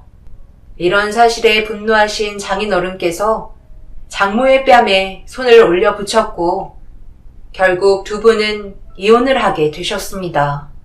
저런 사람에게 그동안 갖은 수모를 다 당했던 걸 생각하니 저도 너무 화가 치밀어 올랐어요. 장모님은 장인어른께 용서를 구하지도 않으셨고 그 사람들과 살림을 차리게 되셨습니다. 그렇게 한참의 시간이 지나고 떵떵거리며 살아갈 줄 아셨던 장모님께서 얼마 전에 저희 집에 찾아오셨어요. 얼굴조차 뵙고 싶지 않았지만 이유를 들어보니 그 사람들은 하나부터 열까지 전부 다 거짓이었고 장모의 아들은 술과 노름 중독에 빠져있는 사람이었습니다. 과거의 남편분이 이런 현실들이 전부 장모님 때문에 벌어진 일이라고 생각했는지 분노한 마음에 계획한 거였고 남은 인생 자기들을 위해 일을 하면서 살아가길 바라고 있었습니다. 장모님은 결국 식당 주방에서 설거지를 하면서 살아가고 계셨지만 매일 눈물로 후회를 하고 계시다며 저희에게 용서를 빌었어요. 하지만 더 이상 아무것도 해드릴 수가 없었습니다. 장모님이 선택한 삶이기 때문에 알아서 헤쳐나가시라며 아내는 문을 닫아버렸네요. 사람 인생 한 치 앞도 모른다고 정말 장모의 처참한 모습을 보게 되었습니다. 지금도 용서해달라며 다시 제자리로 돌아오고 싶어 하십니다. 장인어른께선 차라리 잘 됐다며 언젠가 벌 받을 줄 알았다고 오히려 속이 후련하다고 하시네요. 하지만 저희 마음이 편한 건 아니네요. 장모님이 평생 자신의 잘못을 뉘우치며 살아가시길 바랄 뿐입니다. 제 사연 들어주신 분들, 오늘 하루도 행복이 가득하시길 바랍니다. 감사합니다. 안녕하세요. 저는 하남에 살고 있는 30대 후반 여자입니다. 원수는 외나무 다리에서 만난다고 하죠. 이번에 친구와 식사를 하려고 식당에 들어갔다가 제 눈앞에 가정을 무너뜨린 상간녀를 마주하게 되면서 상상도 못한 일들을 경험하게 되었어요. 그리고 그날 상간녀의 최후를 눈앞에서 보게 되었죠. 사건이 터진 건 남편과 평범한 결혼 생활을 하고 있던 어느 날 남편의 정장을 세탁소에 드라이 맡기려고 혹시 주머니에 빼지 못한 물건들이 있을지도 몰라 살펴보고 있던 그때 무언가 바닥에 반짝이는 물건이 눈에 띄길래 허리를 숙여 주었는데 작은 반지를 발견하게 되었어요. 처음 보는 반지였는데 남편이 저에게 선물을 주려고 준비한 게 아니라는 걸 알 수 있었던 이유는 반지가 제 손가락에 맞지 않았어요. 왜 반지가 남편 옷방에서 나왔는지 확인해 보는 게 좋을 것 같아 거실에서 TV를 보고 있던 남편한테 다가가 물어보려고 옷방 문을 열고 거실로 나갔는데 좀 전까지만 해도 거실 소파에 앉아있던 남편이 TV만 틀어놓고 어디로 갔는지 보이지 않더라고요. 그런데 안방에서 무언가 잡음이 들리길래 별 생각 없이 방문을 열려고 손잡이를 잡던 그때 남편이 누군가와 통화하는 목소리가 귀에 들리게 되었는데 방문 손잡이를 잡고 있던 제 손이 점점 떨려오고 있었습니다. 그리고 남편의 충격적인 말들이 제 귀로 꽂히고 있었죠. 아무리 찾아봐도 없어. 당신이 말한 것도 다 뒤져봤는데 보이지가 않아. 그 사람이 만약에 반지를 찾았다면 분명 성격상 나한테 물어봤을 거야. 그럼 나는 그냥 주웠다고 대충 둘러댔을 텐데 보석함에도 없는 걸로 봐선 그 사람도 반지를 찾은 것 같진 않아. 나한테 없는 게 확실한 것 같아. 그러니까 잘 끼고 있었어야지. 손을 씻는다고 그 반지를 하필 정장 주머니에 넣으면 어떡해? 꽤 비싼 돈 주고 샀던 반지였는데. 뭐 어쩔 수 없지. 다시 하나 사줄게. 일단 그 사람 옷방에서 나올 것 같거든? 내가 여기에서 괜히 보석감 뒤지고 있는 거 들키기라도 하면 쓸데없는 오해를 받게 되니까 나중에 다시 연락하자. 나도 당연히 보고 싶지. 주말인데 나는 당신한테 가고 싶지 않겠어? 이따가 친구가 술 한잔 하고 싶어 해서 잠깐 나갔다 온다고 핑계 대면 되니까 조금만 기다려줘. 그래, 알았어. 최대한 빨리 가도록 할게. 나야 당연히 자기를 더 많이 사랑하지. 이따가 저녁에 만난 김에 커플 반지나 다시 보러 가면 되겠다. 결혼 8년 차였지만 남편의 이중 생활을 전혀 모르고 살아왔던 저는 너무 큰 배신감에 온몸이 굳어버렸고 그 자리에서 빨리 벗어나야 하는데 몸이 말을 듣지 않을 정도로 충격을 받았는지 결국 거실 방문을 열고 급하게 나오는 남편과 눈이 마주쳤습니다. 제 얼굴을 보자마자 못 볼 걸 본 사람처럼 경기를 일으키며 뒤로 나자빠졌고 남편과 마주하는 순간 제 눈에서는 눈물이 흐르고 말았어요. 제가 아무 말도 하지 않고 눈물을 흘리면서 뒤로 넘어진 남편을 노려보고 있자 천천히 몸을 일으켜 세운 뒤 난처한 얼굴로 저에게 다가오길래 반지를 쥐고 있던 손을 주먹을 쥐고 남편의 얼굴을 향해 올려버리고 말았습니다. 당신 갑자기 왜 그래? 무슨 일이 있는 거야? 예고도 없이 내 얼굴에 손을 대면 어떡해? 네가 다 나가는 줄 알았잖아. 여자가 무슨 손이 왜 이렇게 매워? 그래? 그럼 이 반지는 어떻게 설명할 건데? 당신이 좀 전에 통화했던 여자와 함께 맞췄던 커플 반지 어떻게 해명할 거냐고. 이거 찾겠다고 내 보석함까지 뒤져? 그리고 뭐라고? 나보다 그 여자를 더 사랑한다고? 언제부터였어? 그 여자랑 만나고 있던 게 언제부터였냐고. 서로 반지를 주고받을 정도로 아주 애틋한 사이였는데 내가 중간에 끼어 있어서 지금까지 어떻게 버티고 살았대? 엄청 이혼하고 싶었던 거 아니야? 이게 뭐라고 시간을 낭비하면서 이중생활을 했냐고. 내 8년의 시간 어떻게 책임질 거야? 그 여자 당장 내 눈앞에 데려다 놔.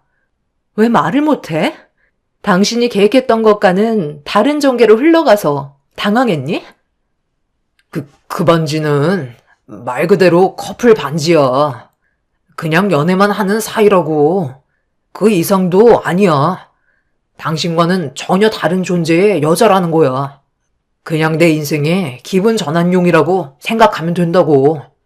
나는 가정을 깨고 싶은 마음이 없었고 그냥 지금의 생활을 유지하면서 생활의 활력을 다른 곳에서 얻고 싶었을 뿐이야. 남자들은 원래 딴주머니 하나씩은 다 차고 있어. 그래야 결혼 생활을 유지할 수 있는 거라고. 사람이 살다 보면 가끔 일탈도 필요한 법이야. 세상이 정해놓은 규칙에 얽매여서 살아가는 삶이 얼마나 지루하고 재미없어. 어느 정도의 자극적인 요소는 분명 필요한 거고 나는 그걸 실행에 옮겼을 뿐이야. 맨날 김치만 먹으면 얼마나 맛이 없어?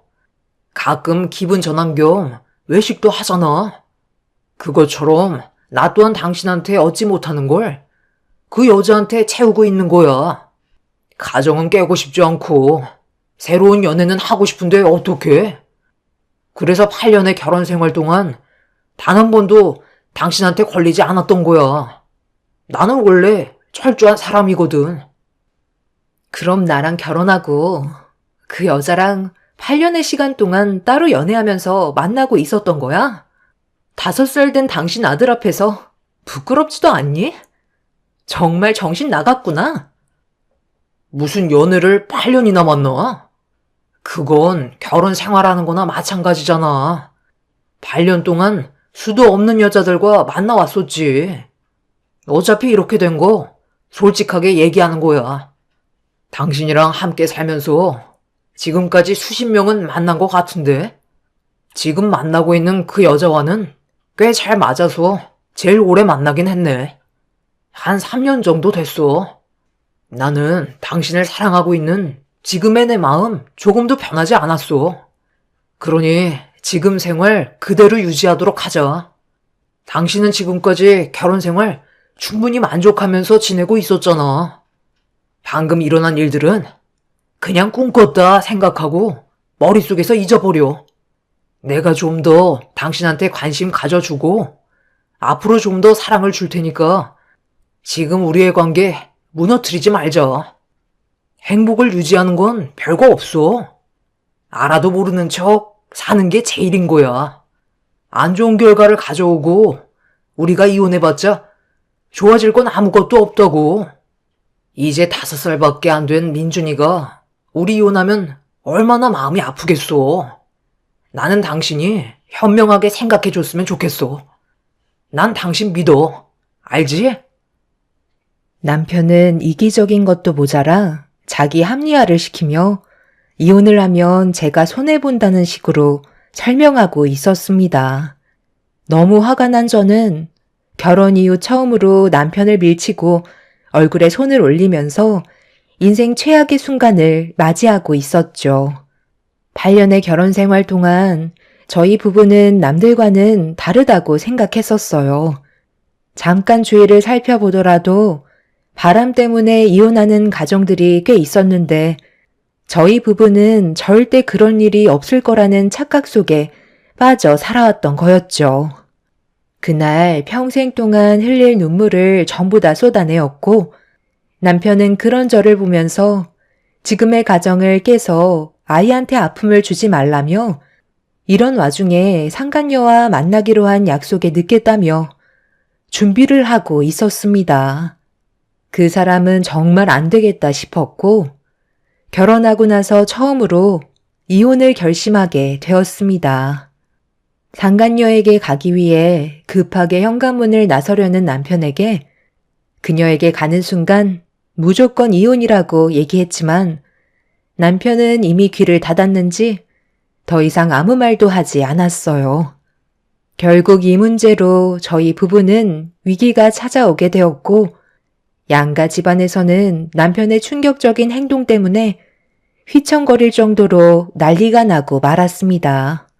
저희 부모님은 8년 동안 저를 속이고 상당히 많은 여자들을 만나왔었다는 거에 용서할 수 없다며 당장 법적인 소송에 들어가겠다고 엄청난 난리를 치셨어요. 그런데 반대로 시모가 저와 대화 좀 하자며 따로 부르셔서 만나게 됐는데 아들의 잘못된 행동에 대해 미안하다는 말을 꺼내시는 게 아닌 저를 설득시키려 하고 있었죠. 네가 이번 한 번만 넘어가주면 안 되겠니? 나도 이런 일이 있을 거라곤 상상도 못해서 지금 많이 당황스럽긴 하지만 그렇다고 둘이 이혼까지 하면 민준이는 어떻게 할 거니? 자식을 봐서라도 네가 이번만큼은 눈 딱 감고 넘어가주면 되는 거야. 어려운 거 하나 없다니까. 지금의 아픔은 시간이 다 해결해 줄 거다. 내가 그동안 말을 안 했었는데 너희 시아버지도 예전에 잠깐 눈을 돌린 적이 있었어. 그때 당시 나도 며느리 너처럼 정말 큰 상처를 받았었지. 그런데 눈앞에 아무것도 모르고 있는 내 자식들이 나를 보면서 해맑게 웃고 있더라고. 그런 애들한테 아빠 없는 자식을 만들어주고 싶지 않았다. 너희 시아버지도 그날 이후 다시는 바람을 피우지 않았고 시간이 지나다 보니 어느새 머릿속에서 희미해져 이제는 그때의 기억이 떠오르지도 않는다. 너도 마찬가지야. 시간이 지나다 보면 분명 지금의 상황은 기억 속에서 사라질 테고 그 사이 민준이는 안정적인 가정에서 잘 살아갈 수 있을 거다. 내 아들도 며느리니가 아파하는 모습을 보고 많이 힘들어하고 있는 것 같다. 남자들은 원래 한 번씩은 바람을 경험하는 것 같더라고. 2번 다시는 이런 일 없게 할 테니까 너도 이제 그만 화 좀 가라앉히고 민준이 생각해서라도 마음 돌려주면 안 되겠니? 이런 사건이 터지기 전에 우리 정말 좋았잖아. 그렇게 해줄 수 있는 거지? 그러니까 어머님께서 하신 말씀이 남자들은 원래 바람을 피우기 때문에 그냥 그러려니 하고 넘어가면 된다는 거예요? 제가 상처를 받든 말든 그건 중요하지 않다는 건가요? 남자는 되고 왜 여자는 안 되죠? 제가 힘들어할 거라는 걸 알면서도 걸리기 전까지 계속해서 바람을 피웠다는 건 문제가 있는 거죠. 그런 상황들을 즐기고 있었던 거잖아요. 그리고 가정을 깨버린 아빠가 민준이한테 뭘 가르칠 게 있겠어요. 저는 이혼 진행할 거고 그 사람과는 그만 끝내도록 하겠습니다. 시모는 한 번만 다시 생각해달라며 애원하셨지만 저는 이미 마음을 굳힌 상태였어요. 남편은 양가 집안이 초토화가 되어가는데도 상간녀를 지속적으로 만나고 있었습니다. 말로는 제가 상처를 받는 거에 대해 마음 아파한다고 했지만 실제 보이는 행동에서는 조금도 뉘우치는 것 같지 않았어요. 그렇게 남편과 저는 결국 이혼을 선택하게 되었고 8년의 결혼 생활에 종지부를 찍고 말았죠. 그리고 해결되지 못한 또 하나의 문제를 처리하기 위해 남편이 끝까지 숨기려 했던 상간녀를 찾아내 소송을 걸게 되었습니다. 그 여자는 자기 잘못은 하나도 없다며 오히려 저한테 더 큰 목소리로 소리치고 있었어요. 나 참, 내 잘못은 하나도 없다니까? 나를 먼저 꼬신 게 저놈이라고. 왜 내가 피해를 봐야 하는 건데? 저놈만 아니었어도 이미 나는 더 능력 좋은 남자 만나서 떵떵거리며 살았을 거야. 피해자는 오히려 나라고. 남자 하나 간수 못해서 일을 이 지경까지 만들어? 그쪽이 헛바람 들지 않게 울타리 안에 잘 데리고 살았으면 이런 일은 없었겠지. 그쪽이 여자로서 매력이 없다는 건 생각 안 해봤지? 남자들이 왜 밖으로 도는 건지 생각이나 해봤어? 딱 봐도 남자가 오래 버티지 못하고 바람 피우게 처신할 것 같구만. 누구한테 소송이야? 다시 한번 말하지만 내 잘못은 조금도 없으니까 위자료 받아낼 생각이면 그쪽 남편한테 받아내든지 하라고. 아예 온 동네 떠들고 다니지 그래? 내가 매력이 없어서 남편 하나 제대로 간수 못해서 8년 동안 다른 여자들 만나고 있었다고. 죄다 소문 퍼트리라고. 별것도 아닌 일로 사람을 오라가라 하고 있어. 나는 위자료 절대로 못 주니까 법대로 한번 해보자고. 누가 더 피해자가 될 것 같아? 이런 쓰레기 같은 여자가 뭐가 좋다고. 3년씩이나 만났는지 정말 한심하네. 너도 그놈이 간이며 쓸개며 다 빼주니까 허리가 휠 때까지 뽑아 먹으려고 찰싹 붙어서 떨어지지 않고 있었던 거 아니야? 네가 아무리 발버둥 쳐봤자 상간녀라는 낙인에서 벗어날 수 없어. 평생 남의 남자 등쳐먹다 세상 하직하겠지. 상간녀는 제 삶을 끝까지 쫓아와 무너뜨리겠다며 난리를 쳤지만 저는 눈 하나 깜빡하지 않았습니다. 남편과 상간녀의 끝은 결국 좋지 않은 결과로 끝이 나게 되었고 상간녀 소송으로 위자료까지 받아낸 다음 그렇게 2번 다시 마주치지 않길 바랐습니다.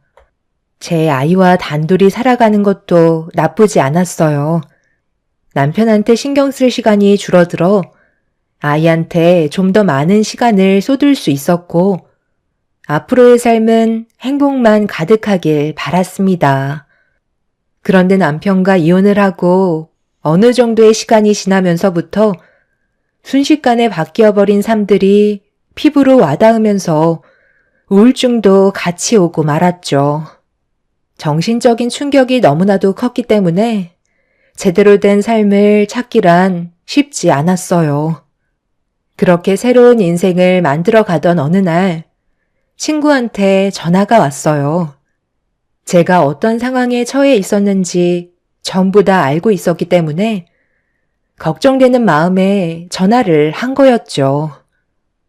꽤 오랜 시간이 지났는데도 제가 겪은 아픔들이 조금도 치유되지 않고 오히려 점점 더 골마가게 되자 친구는 기분 전환 좀 하는 게 좋을 것 같다며 만나길 원하길래 오래간만에 저녁을 함께하게 되었죠. 친구는 지나간 과거는 최대한 빨리 떨쳐내는 게 좋을 거라며 자기가 위로주를 사겠다며 고급 일식당에 저를 데리고 갔어요. 그렇게 친구와 많은 대화를 주고받고 있는데 자꾸 신경에 거슬리는 목소리가 옆칸에서 계속 들려오더라고요.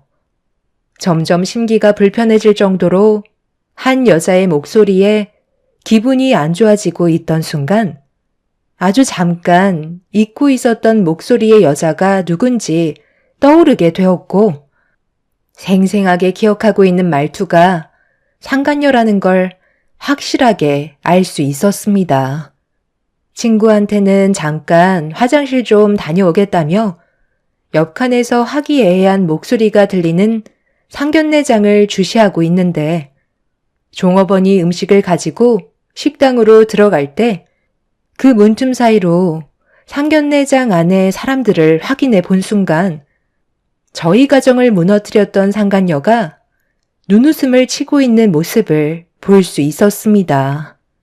전 남편과 바람난 지 얼마나 됐다고 벌써 상견례를 하는 건지 이해할 수 없었지만 남의 가정을 파투내놓고 자기는 새로운 시작을 하려는 모습이 제 분노를 끌어오르게 만들었어요.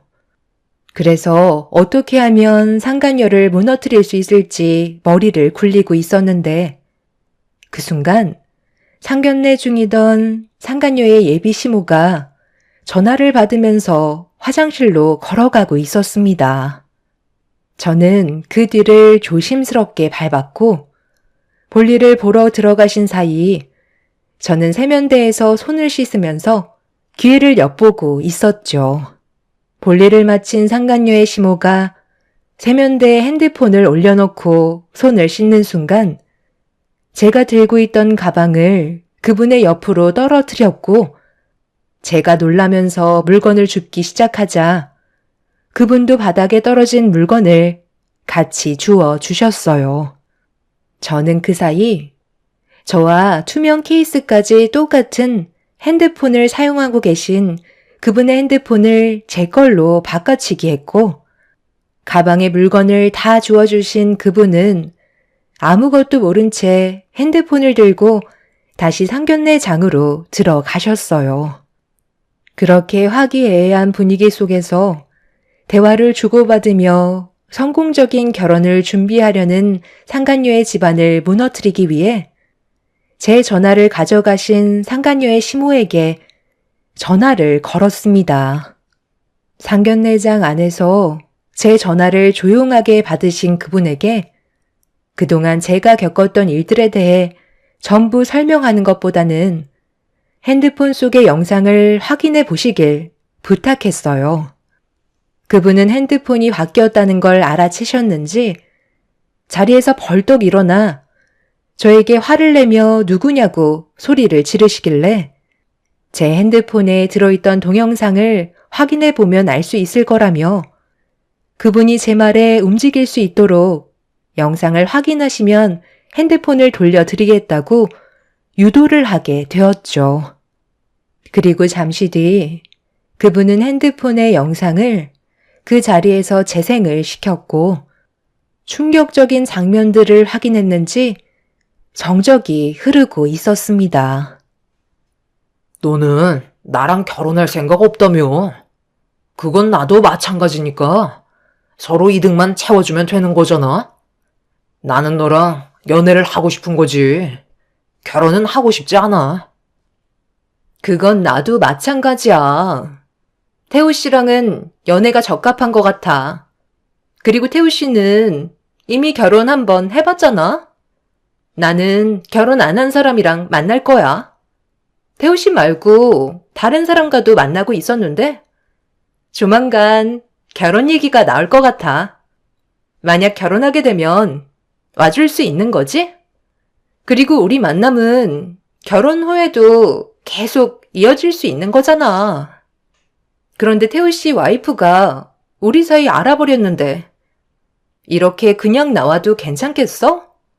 엄청난 배신감을 느끼고 있었을 텐데. 어차피 내가 무슨 말을 해도 그 사람은 이해해주지 못할 게 뻔한데 굳이 힘들게 해명할 필요가 뭐가 있겠소. 어차피 물은 엎질러졌고 더 이상 돌이킬 수 없는 상황으로 가게 됐는데 그 사람이 이반지 찾았더라. 앞으로 우리가 만나는데 조금 더 수월하겠다. 이제 눈치 볼 필요도 없잖아. 그런데 결혼하겠다는 그 사람 능력이 상당히 괜찮나 봐. 당신이 결혼하겠다는 결심까지 하는 걸 보면 돈이 많은 집안 같은데 당신은 평소에 그냥 편하게 만나는 걸 좋아하는 편이잖아. 어떤 집안이길래 결혼 얘기까지 발전한 거야? 부유한 집안들일수록 감시가 심해서 자유도 많이 뺏길 텐데 괜찮겠어? 여러모로 걱정되네. 놀라지 마. 판검사 집안이야. 나랑 결혼하기로 약속한 사람은 지금 현재 검사 출신이고 법조인 집안과 결혼을 해야 나중에 여러 가지 문제거리들이 생겨도 빠져나갈 수 있는 구멍이 많을 거 아니야. 태우 씨도 문제가 생기면 나한테 말해. 내가 좋게 얘기해서 뒤에서 전부 다 처리해 줄 테니까.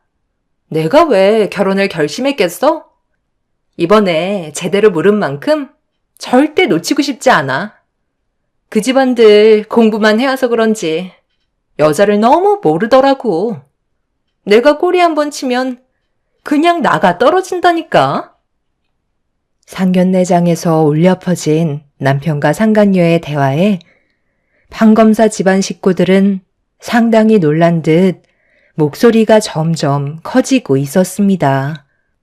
남편이 바람을 피웠다는 사실을 알게 된 이후 차에 있던 블랙박스에 혹시라도 증거물이 남아 있을까봐 확인을 해봤는데 하나도 지우지 않고 그대로 보존되어 있었더라고요.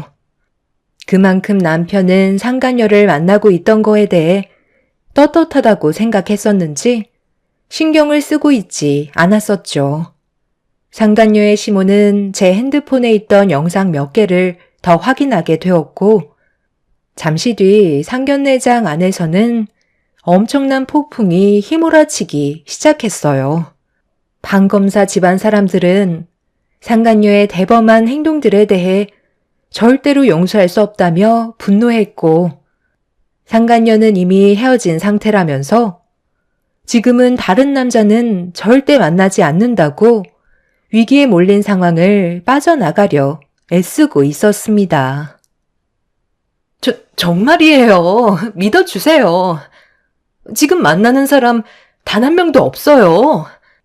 과거는 누구나 다 있을 수 있는 거잖아요. 그냥 지나간 일들이니까 크게 신경 쓰지 않아도 되세요. 형욱 씨가 저 얼마나 좋아하는지 어머님도 잘 아시잖아요. 과거는 신경 쓰지 않는다고 했었다고요. 그러니까 이번 일은 그냥 덮어주세요. 지금 내가 두 눈으로 봐선 안 될 것들을 보고 들었는데 그냥 덮어달라고? 너 우리 집안이 그렇게 만만한 집안인 줄 알아? 내 아들이 너를 하도 좋아해서 다른 조건 하나도 안 보고 오로지 인간성은 좋은 것 같아 딱딱한 우리 집안 분위기를 풀어줄 정도로 괜찮은 성격을 가지고 있어서 받아주려 했는데 내 아들을 만나면서 다른 남자와 계속 만남을 유지하려 했다고? 지금 당장 만나는 사람이 없다고 해서 그 성격 어디 갈 것 같니? 어쩐지 남자 다루는 솜씨가 보통이 아니더구만. 그 많은 꼬리를 숨기려 해봤자 결국 도로 나오게 될 테고 우리 집안도 영상에 나오는 집안처럼 초토화가 됐겠지. 아들, 이건 명백히 사기 결혼이니까 이번 일을 쉽게 넘어가지 않았으면 좋겠다. 저런 여자들은 사회에 발도 못 붙이게 먼지처럼 사라져버리게 만들어야 한다고. 법조인을 상대로 지금 그런 추악한 짓을 저지르려 했다는 거야? 내가 아무리 여자를 모른다고 해도 그렇지. 나랑 결혼을 한 이후에도 다른 남자와 만남을 계획하고 있었던 게 말이 돼? 네가 이렇게까지 쓰레기인 줄 몰랐어. 어머니, 저 집안 사람들 더 이상 볼 필요 없으니 저희 이만 그만 나가시죠. 상견례장의 문을 여는 순간 문 앞에 서 있는 저와 눈이 마주친 판검사 집안의 시모는 영상 속의 피해자가 저라는 걸 바로 알아차렸고 그동안 정말 고생이 많았다면서 더 이상의 피해를 받지 않게 도와줘서 고맙다며 제 손을 잡아 주셨네요. 저는 그분께 핸드폰을 돌려드린 뒤 제 핸드폰도 돌려받았습니다. 뒤이어 저를 발견한 상간녀는 제가 이런 사태를 만들었다는 걸 알고 저에게 달려들려고 하는 순간 검사 집안의 어머니가 그 자리에서 상간녀의 얼굴에 뺨을 사정없이 올려 붙이셨네요. 더러운 게 어딜 달려드냐며 쉬지 않고 발길질을 하셨고 법으로 처벌 내릴 수 있는 것들은 전부 다 동원을 해서 막대한 피해를 받게 할 거라며 상간녀에게 큰 소리 친 뒤에 저를 데리고 밖으로 나가셨어요.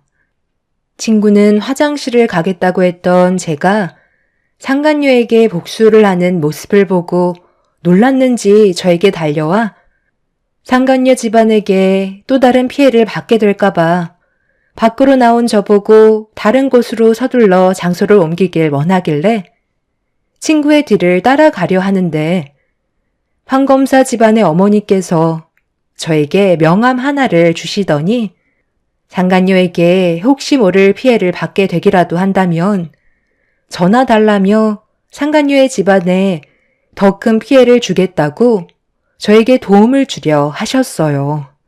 판검사 집안 식구들은 저에게 몇 번이나 감사하다며 한 집안의 인생을 살렸다고 고개를 숙였고 그날 이후 상간녀 집안은 법조인 집안과 결혼을 하려다가 사기죄로 또 다른 피해에 대한 대가를 치러야만 했습니다.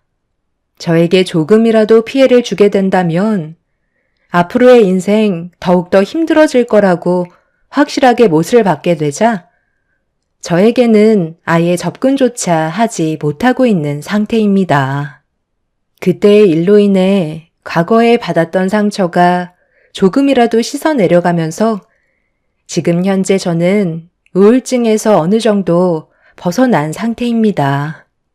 아무 죄책감 없이 남의 가정을 파기한 상간녀가 앞으로의 삶이 순탄하게 흘러가지 않았으면 좋겠어요.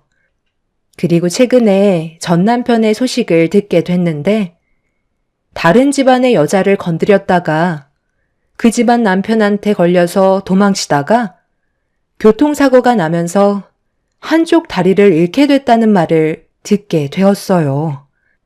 결국 자신의 잘못된 행동을 인지하지 못한 채 살고 싶은 대로 막 살다가 그 끝은 비참한 결과를 맞이하게 되었죠.